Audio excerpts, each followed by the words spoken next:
საქართველოში წიგნიერების დონე წინა წლებთან შედარებით გაუმჯობესდა, რასაც ბოლო დროინდელი საერთაშორისო კვლევაც მოწმობს. რომელი ერი ითვლება მსოფლიოში ყველაზე წიგნიერად და რა ადგილს იკავებს ჩვენი ქვეყანა რეიტინგში.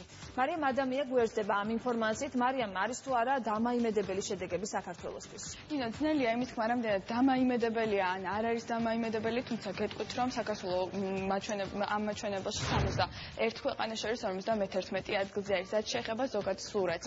წიგნიერების დონის განსაზღვრა პირველ ადგილს ამ რეიტინგში პირველ ადგილს ფინეთი იკავებს. კვლევა კონექტიკუტის სახელმწიფო უნივერსიტეტმა ჩაატარა და მისი ავტორი ჯონ მილერია. World's Most Literary Nations კვლევაში 61 ქვეყნის მონაცემებია გაანალიზებული და მის მიხედვით ირკვევა, რომ წიგნიერების ყველაზე მაღალი მაჩვენებელი ნორდიკულ ქვეყნებშია. რაც შეეხება კრიტერიუმებს, რომელთა საფუძველზეც რეიტინგი დგება, ესენია წერა-კითხვის გავრცელების დონე ქვეყანაში, ბიბლიოთეკებისა და ინტერნეტის ხელმისაწვდომობა. ტესტებში სტუდენტებისა და მოსწავლეების მიერ ნაჩვენების შედეგები, ასევე ეგრეთ წოდებული წიგნიერების ქცევა, რომელიც მთავარი გამსაზღვრელია როგორც ცალკეული პიროვნების წარმატების, ასევე ერის ცოდნაზე დამყარებული ეკონომიკური განვითარების, რაც საზოგადოების გლობალურ მომავალს განსაზღვრავს. კვლევაში მონაწილე 61 ქვეყანას შორის პირველ ადგილზე ფინეთი მოხვდა. ბოლო ადგილი კი ბოტსვანას ხვდა. პირველი 6 ნორდიკული ქვეყნებითაა დაკომპლექტებული და მხოლოდ მე-7 ადგილს იკავებს ამერიკის შეერთებული შტატები. მარიამ, კრიტერიუმების მიხედვით რომ დავყოთ, საქართველოს სად რომელი ადგილი მიენიჭა? ბექა, უფრო დეტალურად სურათი ასე გამოიყურება. წერა-კითხვის გავრცელების დონით საქართველოს 56 ადგილზეა, ბიბლიოთეკებისა და ინტერნეტის ხელმისაწვდომობის მაჩვენებელში მე-16. ტესტებში სტუდენტებისა და მოსწავლეების მიერ ნაჩვენებ შედეგებს შორის 57, რაც შეეხება წიგნიერების რეიტინგში მოხვედრილ სხვა ჩვენს მეზობელ ქვეყნებს 50 ადგილზეა თურქეთი, ხოლო რუსეთი 27-ზე.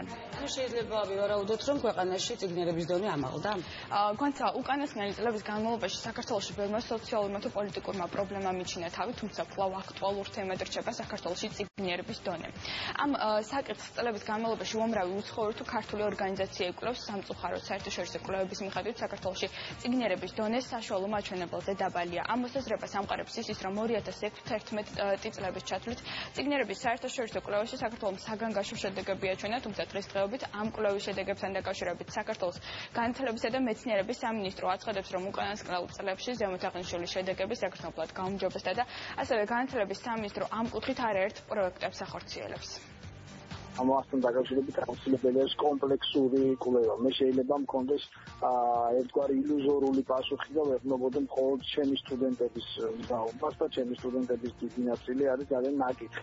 მაგრამ მეორე მხრივ მესმის ძალიან ბევრი ადამიანებისგან, რომ ამ თვალსაზრისით სერიოზული პრობლემები გვაქვს და ეს პრობლემები შეიძლება ვთქვათ რაღაცა პრიმიტიულ დონეზეც კი იყოს წარმოდგენილი, ამიტომ მე ვფიქრობ, რომ სამუშაო არის ხომ მეტი უფრო გონია.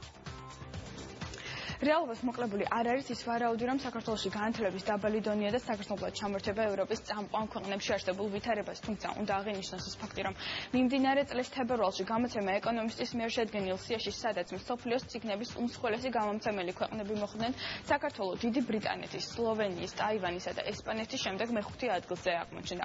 ასევე მაყურებელს მინდა გავახსენო კადრები, რომლებიც გასული კვირით თარიღდება და ასახავს ვითარებას ერთ-ერთი წიგნის მაღაზიასთან. მე დარწმუნებული ვარ, მსგავსი ხალხმრავლობა, როგორც ახლა თქვენ კადრებში ხედავთ, არაერთხელ შეგიმჩნევიათ, განსაკუთრებით კი წიგნის პრემიერაზე, რაც თავისთავად მიუთითებს იმაზე, რომ წიგნიერების დონე ქვეყანაში ეტაპობრივად იზრდება. მადლობა მარიამ, მაინც კარგი მაჩვენებელია. მარიამ ადამია საუბრობდა პირდაპირ ეთერში და სანამ